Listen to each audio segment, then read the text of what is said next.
So, let's fucking do this, man. Since we've already kind of started, folks, friends, individuals of the podcast, this is, of course, Thinks and Drinks solo edition with your pal Nate. But I'm not alone.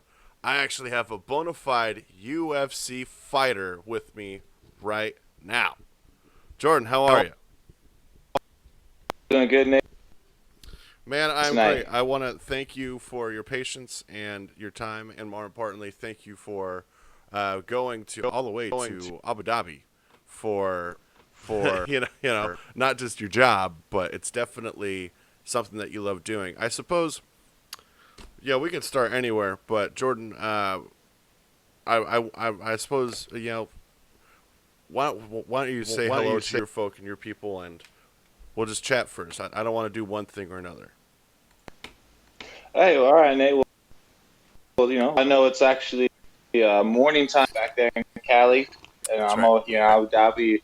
We're on this 11-hour time difference, so we're just trying to make it happen and speak out as best as I can with the sun difference and the energy difference. But Man, that's so, it's so exciting.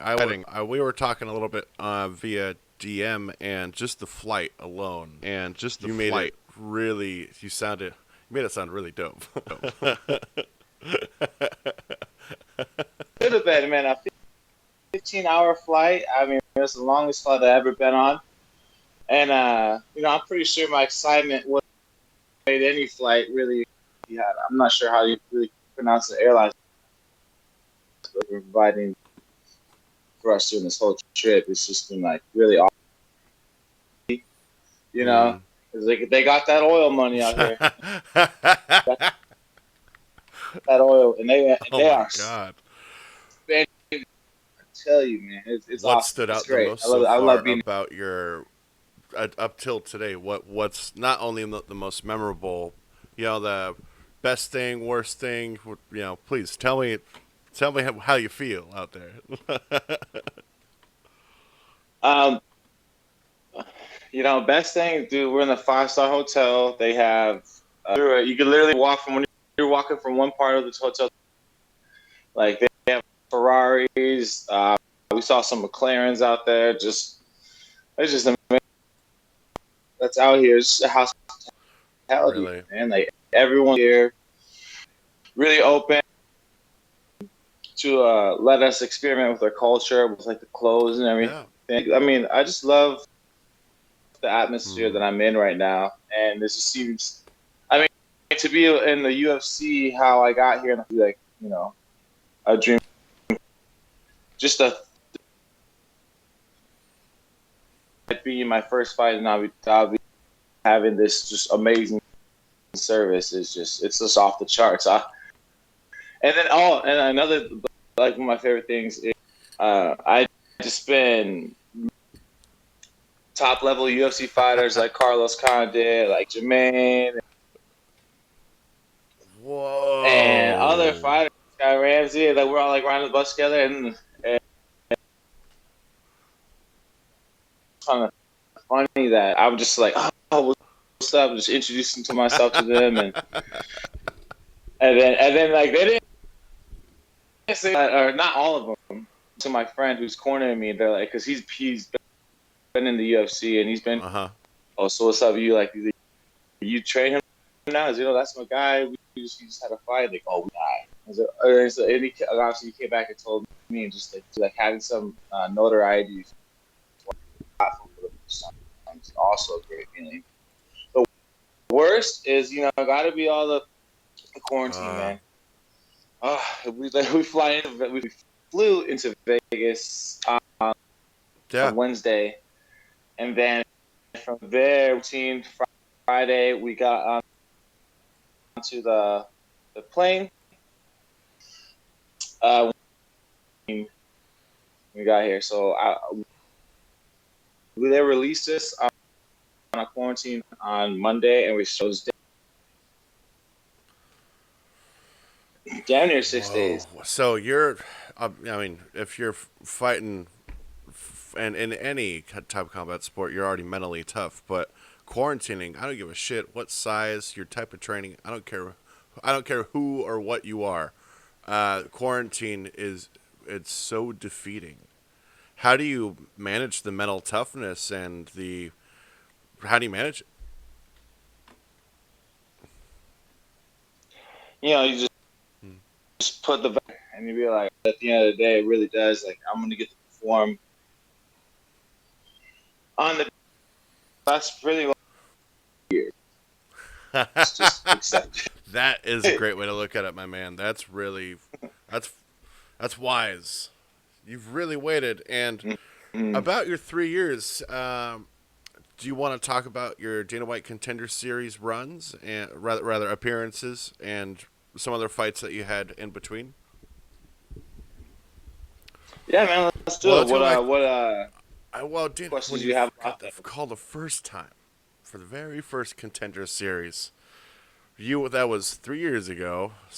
I'm 33. I was so with you're my age, right? Yeah, I Oh shit! turned So over. So, you're yeah, we were, yeah. 27. Oh man, you were Yeah, exactly. when you got the call. Yeah. So you're Mm-hmm. almost 30.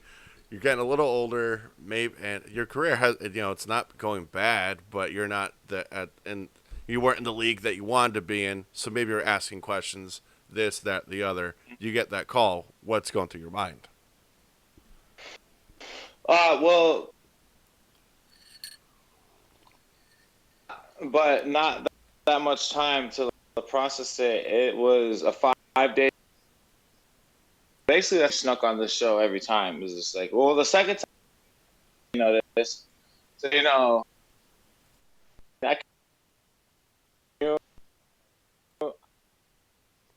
like, but at the same time, you cannot,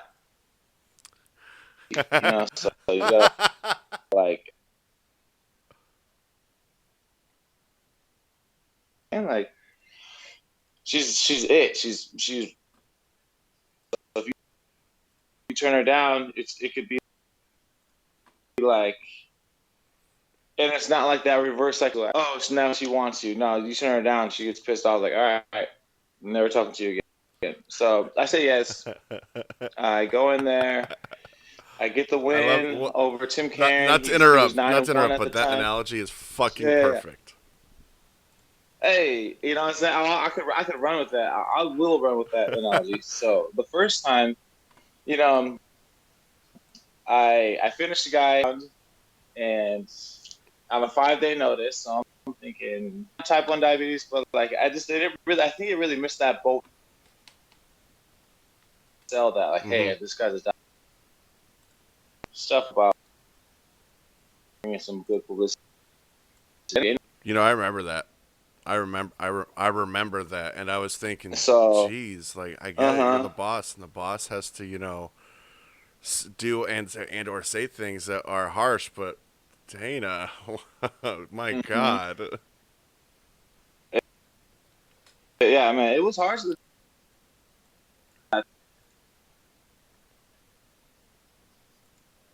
rejected him like hard, and they're like, ooh, so, like just piss off him because Right, it's not over yet. right.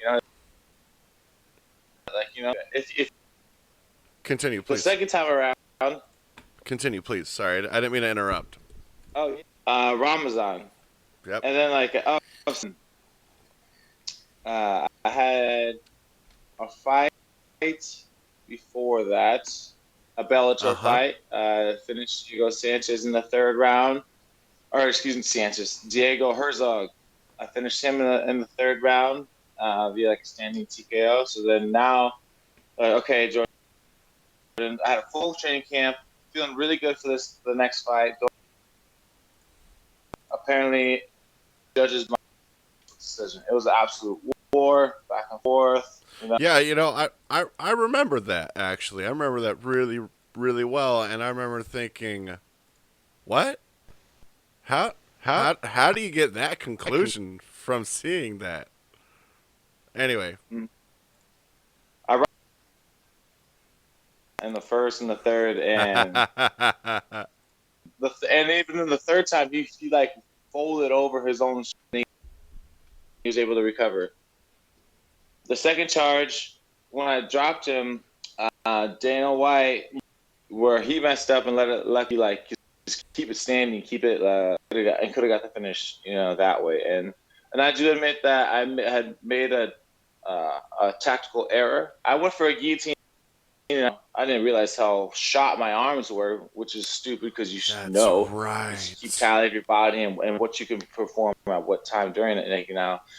And I came in the third time and I knocked that fool out first round. Yeah, you did. I just was hungry. I was telling myself I was not afraid really to believe myself in the situation, to the point where I was like, oh shit, I've been telling everyone and their mom that I'm gonna knock this fool out.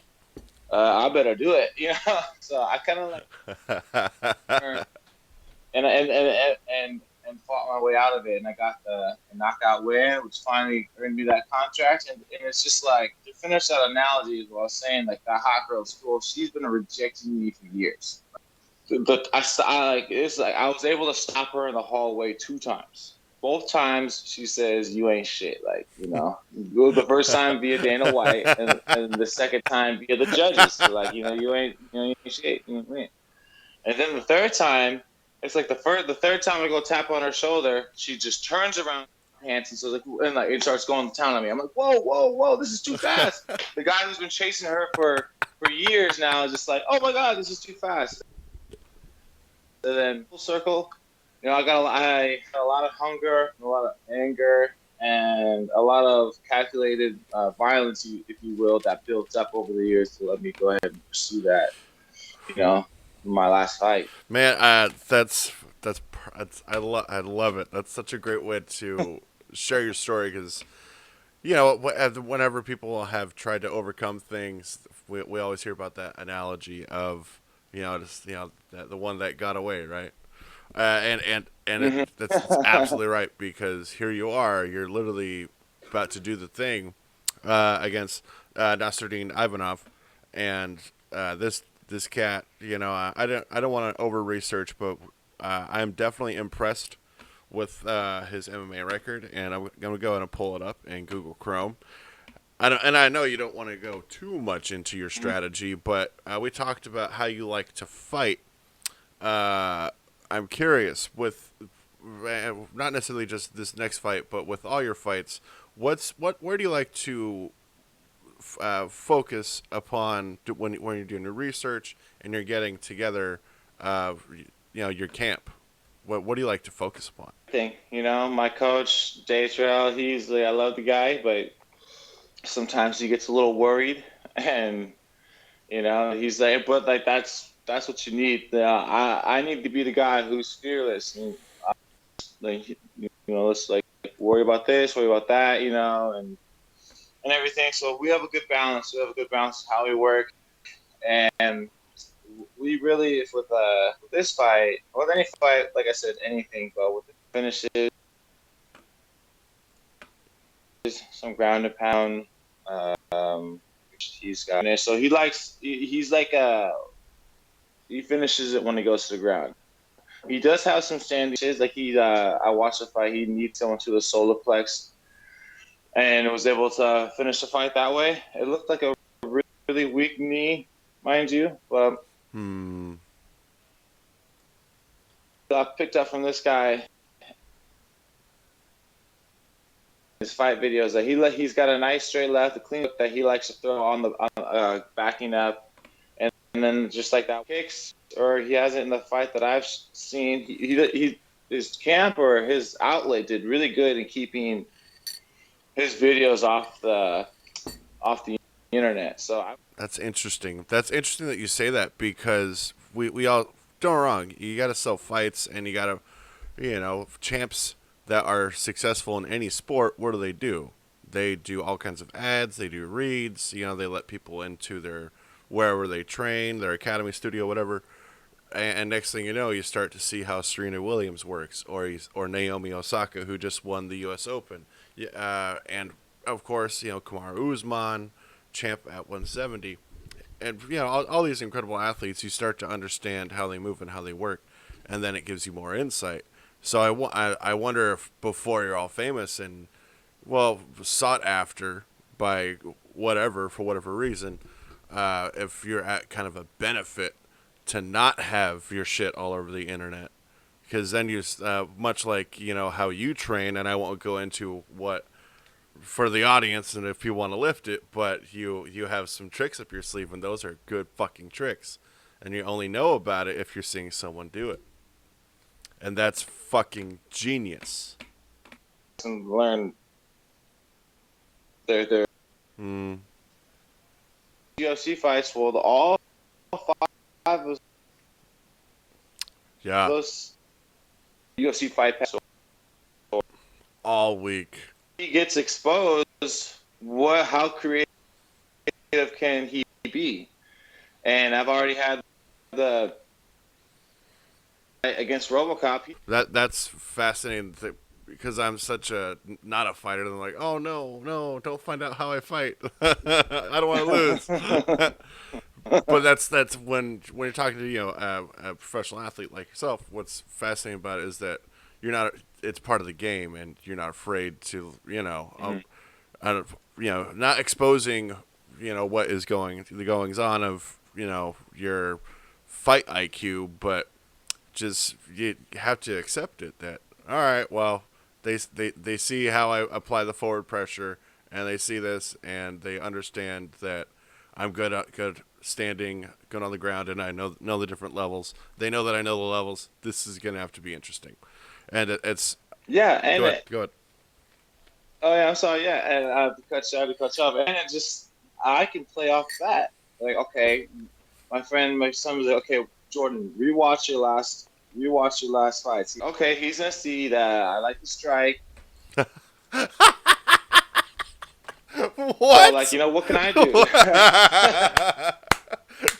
So what can I do? I can like 5 or 6 fights. You know what I'm saying? So he's not gonna be expecting that. So that's one way I could be creative and just flip this. I don't know, man. Punches chance, an elbow, a knee. Anything. Yeah. I think anything is gonna happen because it will. Like, This is shoot, the fight game, dude. Anything can like, happen. oh man. What? So I'm curious with you, but you've been preparing and you seem fresh, ready. You as you mentioned, you do cut weight, but you also manage your weight throughout the year, just because that's kind of that's how you that's how you practice nutrition. With that, I'm curious, what's your supplementation? I know you're a fan of CBD. How do you stay healthy? I did make a diet change, and it's funny because I have not been true to that, but it's okay. It's I stopped eating meat basically. And that helped me drop a lot. Yeah. The first time was the contender series. I could tell like my chest and my shoulders were a little bit more broad, a little bit more filled out. And since I naturally like lost like 10 to 15 pounds, or 10, like around 10, and then so this helped me get closer to like you tapped on it, my weight cut or my weight management. If you, I don't like to cut weight. I mean, I can't Hmm. manage it, and obviously that's like a pretty way of saying I just like you said with a diet and just getting ramping things up as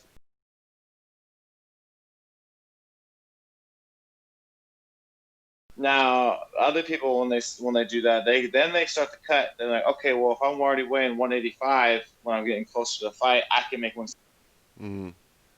That's why like I manage it is because being a diabetic, I've only lost in my mind at 170, making that big weight cut. So it's I don't like the weight cut. I don't like to do it that much. So and I don't perform that good off it. Like I'm I'm more afraid of leaving round one with my calves cramping up and being tired than being knocked out. Right. You know, and like, you know, that's a scary feeling. And then you talk to some fighters, they've been through that feeling, and that feeling is the reason why I'll get that feeling in practice. My calf will start to cramp up, or because of that feeling I felt on one fight. And then, since I've been able to take care of myself and rehydrate my legs, which in turns like means that my brain doesn't have to share their own, like, you know, resource of water. My brain has its own resource of water. We can kind of consider attacking one check mark, be like, okay, I can worry about not getting knocked out by a big dude. So I'm going to be the big dude, and I'm going to, hopefully it's going to help me knock someone out because I'm bigger. Wow. That's a risky, right? It carries on over and automatically checks off the other check mark about not getting knocked out. I mean, man, like I said before, I've had 6 fights at 185. I've knocked out 5 of them. And I had them on skates in round 1 and round. Now, for that question mark about, so now my legs are hydrated. I feel good. My brain. I'm like being afraid of being knocked out. These fools, why haven't these big ass motherfuckers knocked me out yet? Question. You know what I'm saying? Is anyone? They're just, okay, yeah, it's great that you knocked out 5 people out of 6 at 185, but are you afraid about being knocked out? I was like, well, no, because it hasn't happened yet. And I like, dude, you see my last fight? My face was not pretty. You know, I took some damage, man. With those 4-ounce gloves, and you get hit repeatedly, you start to get cut, you start to get swollen. Dude, I was a lot of hits, you know, but I was never rocked, and that should say something. Huh? I hit this guy like 3-4 times. I mean, a lot of it has to do with, a lot of it has to do with, like, bro, you have weight cut chin, and you're mentally weak because you think you got to cut all that weight to get the upper hand advantage. I'm like just trusting my skills and myself. I'm not wasting goddamn time running around in a circle with a sauna suit on, cutting weight, and then that's valuable time that you could be using on technique. But that now you're using that running around a fucking trying to get your weight down. Mismanagement of your weight and a mismanagement of your time. Wow. Man, you're such a... What I love about the fight game specifically, there's so many people that are really fucking intelligent about this and can and have measured each component, whether macro or micro, and has really explored, you know, what makes the most optimized version of myself. And it turns out plant-based is definitely one of the best ways to go. My wife and I, Jordan is her name actually. Hey. We're doing the plant-based thing, and the weight drops immediately, you know, and feel better. Your recovery rate is faster. And if you're eating, you know, don't get me wrong, if you're eating well, because you have to make sure to, you know, supplement accordingly, just in case you're not getting all the vitamins and nutrients that you need. I've never felt better. I wake up better. I don't feel like I need to drink as much.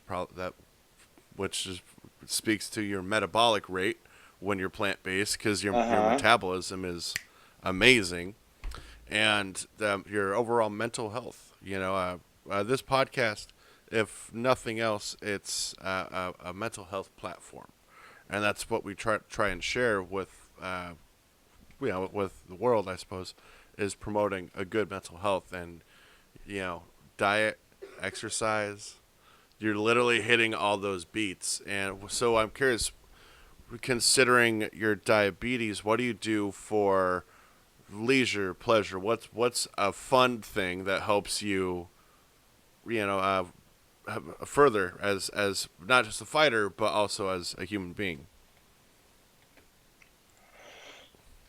So let's take it by section about like the physical aspect or first, or like what I do mentally first. Let's start with your mentality first. What do you do up All here? right, mentality.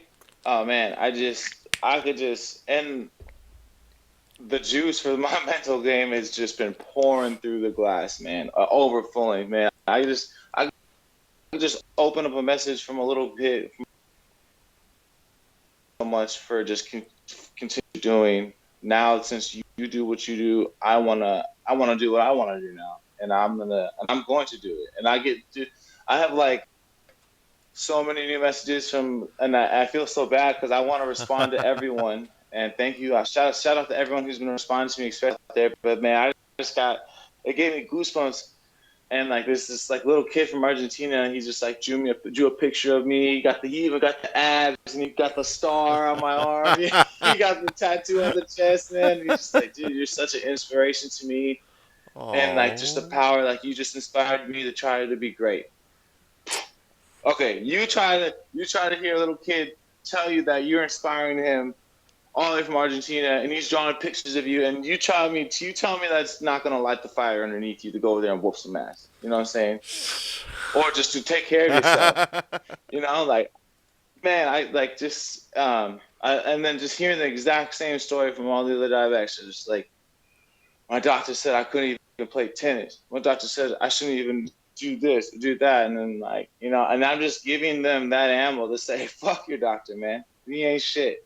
He's on that same route, that same bullshit. He's sipping his own Kool-Aid, thinking he's a shit, telling you what you can do and what you can't do with your life. So that's all I need right there mentally for that game. Thank you.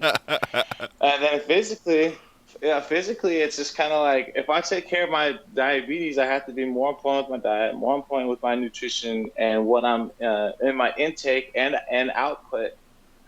So me having a specialized view on what I need to do just helps me help like that way the diabetes just turns in and helps me with fighting. Like I said, I cut meat out. It hasn't been completely chewed this past week because they have like this performance institute team, and they're like giving you food, which is awesome. They have all your meals planned out, and they even switched up my meals. They're like, oh, you're a diabetic, so we normally don't give fighters carbs in their meals help them lose the weight, but like, do you want carb when you know those foods? I'm like, yeah, for sure. So, um, it's just having a knowledge of how I need to treat my body, uh, and knowing how it can go if I don't, just keeps me on track and keeps me forward to just being like the fucking healthiest I can when A, I step in. dude. I have an autoimmune disease myself. So gluten, legumes, nightshades, But all that shit. causes, inflammation. And my IT band, I have to foam roll a ton. I also use a neofascial gun. And What kind of what autoimmune disease do you have, uh, if you don't mind me uh, asking? it's it's it's a gut health. I believe it's something to do with my my gut biome that I forget the name, but it's guttural, and what occurs with mustard seeds, my discs bulge. So seeds Oh, essentially just cause terrible inflammation problems, and with legumes and nightshades, next thing I know, I just literally can't move. So, per your point, oh gut man. health. It's all about gut health, and if you're having these inflammatory causing foods, also meats, a lot of proteins are garbage. They're fed Yeah, yeah, poison. You're ingesting that poison.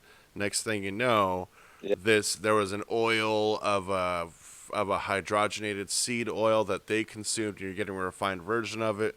Boom, inflammation problems. yeah, yeah. And please, by all means, fans, correct me if I'm wrong there.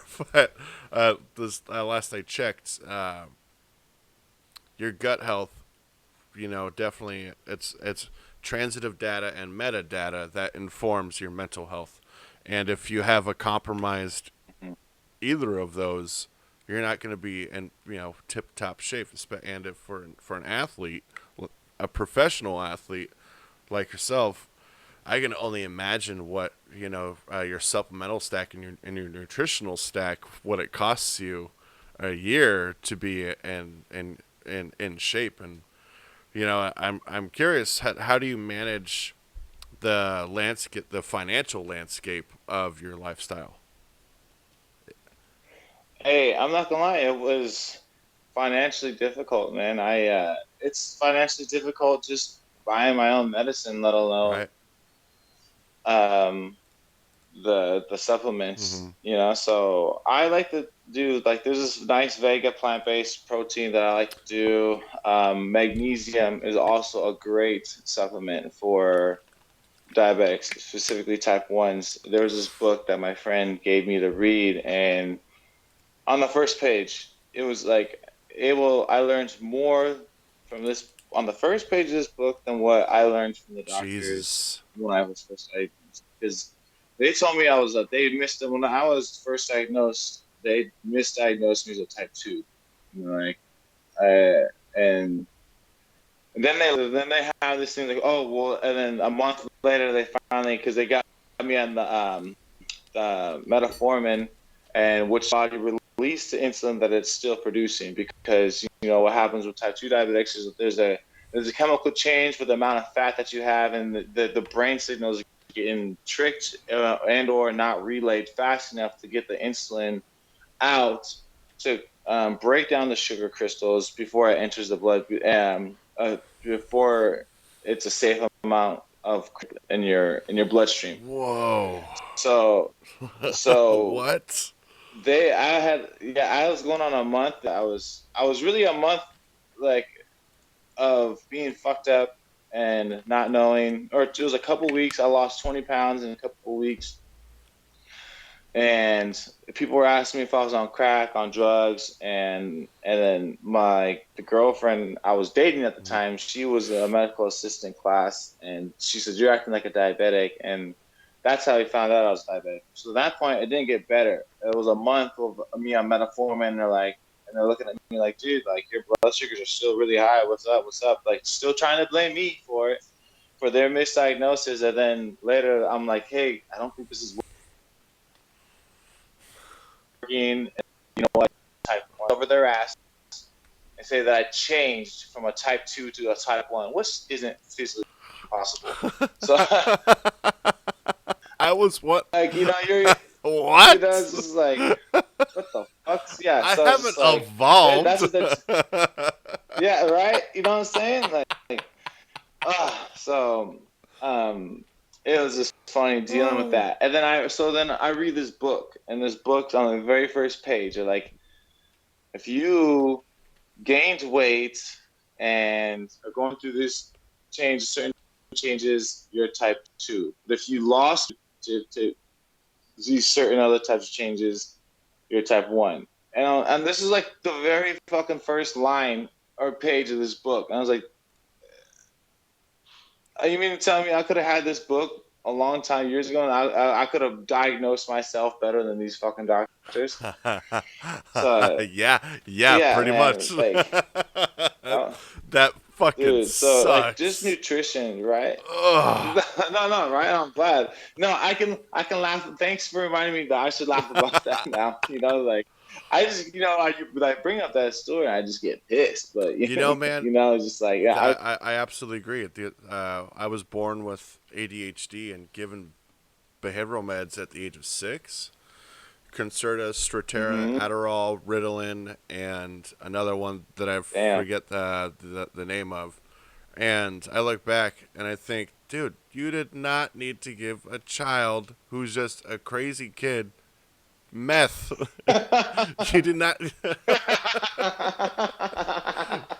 Hey, and that probably messed with your gut biome, like you're telling about, like, Oh, dude, like, everything. if all those shit, it fucks up those medications they give you. It fucks up with your gut for sure. So much, your teeth as well. So cut to when I was Mm-hmm. playing hockey. Well, those fights, quite a few of these are not. I was not born with these teeth, and that's I Oh yeah. look back and I just think, man, if I would have read more, if I would have, done a little more research on gut health and sound clinical practices with nutrition and supplementation, maybe a lot of these, I suppose, autoimmune linked problems, maybe they could have been more managed way earlier on. It's not your fault. Not your fault, man. Oh, Not your fault. You was taken from the doctors, man. Just like me. You were just steered in the wrong direction by someone who was you were taught to follow. mm, And like you're following the leader, and it's just like this leader's taking you, like walking you up this volcano. yeah. You don't even know. Lemmings. You're just thinking, oh, is this a regular mountain? You said this is a regular mountain. It's starting to get a little hot when we get to the I smell top. sulfur. Let's just keep There's chugging. sulfur, Yeah. and I'm Right? pretty sure that's a smoke plume. Hold on a second. Yeah. Yeah, man. Yeah, I don't blame you. You can't blame yourself at all for that. You found out. Like I'm speaking to you now. You're very knowledgeable, and Oh, it's a fun conversation thank to you. have with you. But honestly, you had to. It seems like you had to experience those traumas. Getting prescribed to meth at a young Yeah, age. dude. Until you found Man, I don't mind taking pills, but if when people talk about Adderall and taking these things Mhm. recreationally, and don't get me wrong, I'm not gonna judge anyone for what they measure a good time as. I just hope that they understand what they're taking, because that shit is not clean. It is dirty. It is gross. And last I checked, it can make you really, really, really sick. So all you kids that Yep. are, not 18 or older, you better stop taking that shit. Your Yeah. uncle's gonna come get you, and that's me. Yeah. Yeah. Yeah. Listen to Uncle Nate over there. He That's knows. right, baby. So, how do you feel about USADA then? With all the testing, don't get me wrong, it's part of your job, and I'm sure you don't mind all that much. But doctors, Jeff Nowitzki had. I love USADA because clean athletes is so fucking important. But Mhm. they're a little invasive, and you sign up for it. Do you mind it? I don't mind it, but I just wish the fuckers were better at it. It's like they like, dude, like USADA, they do a really good job at catching me with weed and shit. But how come fucking Paulo Costa still looks the way he does? Oh, Like, you know what I'm fuck! saying? You All went you there. know what I'm saying? Or, Woo! or the guy I just recently fought. Yeah, How come? RoboCop. How come these fuckers like? Come on, like that's not natural. And if it is, kudos to you. But the change, like Yo Romero, and Yo Romero, that's a different story. I guess he didn't know he was taking it. Like he got that settlement. I mean, no, he didn't get the settlement because they claimed bankruptcy, but poor Yo, they fucking tainted his shit, and then he didn't get made him fail all those drug tests, and then he didn't even know he was taking it, and um, that he didn't even get the money that he was promised. So I mean, I feel bad for him on that aspect, but it's just like it's a cat and mouse game, Yeah, man. dude. It's just a cat and mouse game. Like, so what they do is what USADA, and to any USADA worker that listens to this, man, I appreciate the work. We need you. We need you around. I love you guys. Thank you. I don't mind. I don't mind. Like, let them know because you know what? Out of competition, if they come knocking at your door, you could be smoking weed, and they won't care. You Yep. know what I'm saying? But it's just in competition. They're like, you gotta get off that. And then they're like, we can't even tell you how soon you got to get off that because like each body metabolizes it differently at different rates. So you just got to make sure you don't have it by the fight. Whatever.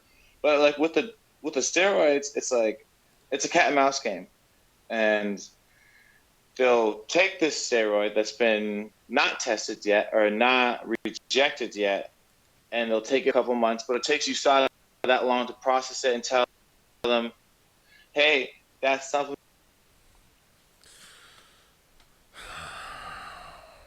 They stopped using it, but they're already on the next supplement off different, and now they're telling them, well, I'm using this now. And they're like, okay, what is that? Oh, that's an unknown source. Now we got to test it and go through the 2 months, and then 2 months goes by. Hey, that shit's illegal. Hey, okay, I'm not gonna take that because I already got this vial that's 2 molecules different than that one, and it's just a cat and mouse game. And you know what? Like as big as people like Paulo Costa and whatever, like, hey man, I'm calling you a mouse, Mm-hmm. man. Calling you a mouse. Just prove me wrong or something. You know what I'm saying? Like I don't know, and there's not really can, but it just it's funny. It's real funny how it goes. But and at the same time, I love it's fuck it. You know what I'm saying? Like Stylebender pieced him up, and then it's like I mean he's a big dude, and he's a He's lengthy dude, so but big. it just gives me hope. It gives me hope and reassurance that my body type, my leaner, slender body type can knock out those big balloon animals. I got this overly inflated balloon animal. Yeah, yeah. I had to steal that from him. Man, that fight. Ugh. I, my wife's Ex- she made me as much of a fan of wine as I am of UFC. She got me into wine. I got her into MMA, which is perfect because, yeah, oh, yeah. did she? Sonoma County, baby, wine country. I mean, Hey, I man. know you know. But what's funny about watching fights with someone that normally you wouldn't think it would be a fan, she was celebrating Izzy's domination of that bigot Mhm. Costa, and it was so Yeah, fascinating to see that clinic that Izzy just like, oh hey, you don't need to pay. Well, you paid for that clinic. It was $69.99 on pay per view, but all you have to do is just rewatch it, and you can pick up a few tricks, and just the way he was keeping distance by sticking his hand out like that, and then with that whip of a foot, just cracking him, man. That was, my God, what a performance. It was a beautiful. That crack of those whips or those kicks. That's what kept Paulo Costa at range, is because he ate a couple of those like kicks, and a couple of those knee kicks, and a couple of body kicks, and he's like, oh shit, this guy is strong. This guy is actually he's not just like a little twig, Yeah, yeah. And honestly, it's like I'd rather attack with a skinny knife than a thick pillow. You know, you want me walking the pillow, your muscles like that's just soften you. It's soften you. So it's gonna soften you up. It's like now like his like Johnny Bones Jones. You Hey. cutting fools like that's another like similar style of body. Which those two would be a great fight, by the way. Costa Uh, and Jones, or Izzy and Jones? Izzy and Jones. It's gonna happen. I know it. At some point, Yeah, it's gonna happen. yeah. Either 2021 I or hope. 2022. Because once, You know what? go ahead, go ahead, go ahead. Oh no. I'll let you go ahead. I was gonna say once you rise and clean out the division and get the title at 185, Izzy's gonna go up. Mhm. Mhm. I feel that too. They also did ask him that, and he did take. He's like because they referenced him trying to go after the 205 division, and also they were referencing him to Anderson Silva, and what he said to Anderson Silva, he's like, "Yo, Anderson Silva defended this 185 belt for a long Long time, time. so I think he also wants to like really focus on maintaining that belt, just like Silva did." Mm-hmm. But he for sure will go up to 205. I think maybe just to fuck up Jones or try and maybe retain like he get the belt, maybe retain it a couple times, but and then he might just vacate it. I think it's not really so like he said, it's not so much for the gold. You put up with it. He just likes to fight. He says if he would have lose his belt, yeah, I mean it sucked, but only because of the fact that he lost the Yeah, fight, and so he's trying to do it for legacy. And like when you watch someone like that's that true, fight, man. when you see someone like that, when he's calling out Yo Romero and everything, you can't help but believe him when he say, "Hey, I'm doing this for legacy." So I think really he goes up to 205. He fights. John Jones. I don't know who wins that fight. That's a little bit harder one to choose. But I think Izzy's been obviously confident and strong. They both have similar. I mean, Izzy's got a long reach, and I know Jones has got long reach, but Izzy's got good reach, and he's like you said, he's got over 100 fights, way more experience than Jones. On in the cage, I'm a if you're gonna say mixed martial arts, like okay, I've had 100 fights. Mixed up like, bro, if you want to count like so you're counting fights from not MMA, bro. I've had the wrestling state tournament. You basically have 5 matches in 2 days. That's 5 fights in Jesus 2 days. Christ. So it's like I've had thousands. He's had hundreds. 100 fights, but people like me and John Jones, we've had thousands of fights. If you want to consider a bout from another sport in MMA, it's just like So I don't know who wins that fight. I don't know who's quote unquote more experienced. So because those are kickboxing bouts that he was referencing too. You know what, man? I think Jones and Adesanya, they're gonna kick each other in the head at the same time. Hey, that's a nice cop out. I might use that one. And it's a draw. It's done. Boom. Speaking of Who stands up first? Speaking of draws, did you see that Nico Price Cowboy Cerrone fight? Yes. Did you see their post fight interview together? Oh man, yeah. What's one where everyone's crying, man? That was hard not to. That was hard. That's a hard thing to watch. What was interesting about I love Cowboy, and I don't want him to quit yet, but I don't know. Maybe he's getting older. He's almost 40, and Nico Price won me over because that dude he's a dog, man. He'll find a way to win. But they interviewed together and they got along so well because they're friendly outside of the sport, of course. And Cowboy said something fascinating. He said, "Look, man, we're professional athletes. Why can't we all just get along and be able to interview together after each fight?" And it was one of those moments that,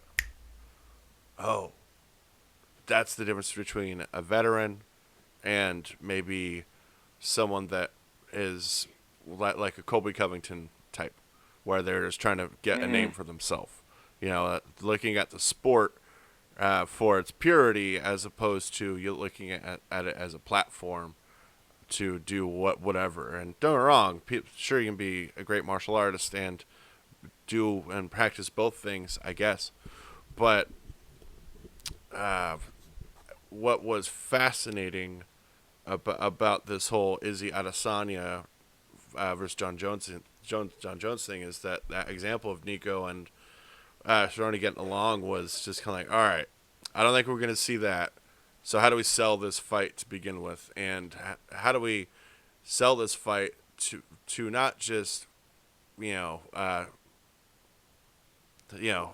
just to casual fans but true fans of the sport?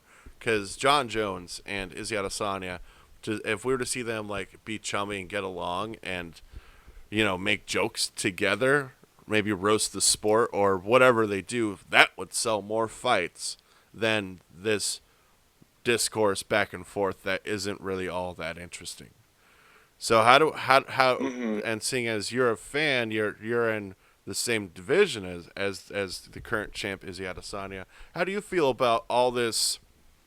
Especially with Colby Covington's latest blunder and saying racist comments, how do you feel about the how some fighters sell fights? And you don't need to give all your opinion because I don't want to do that to you.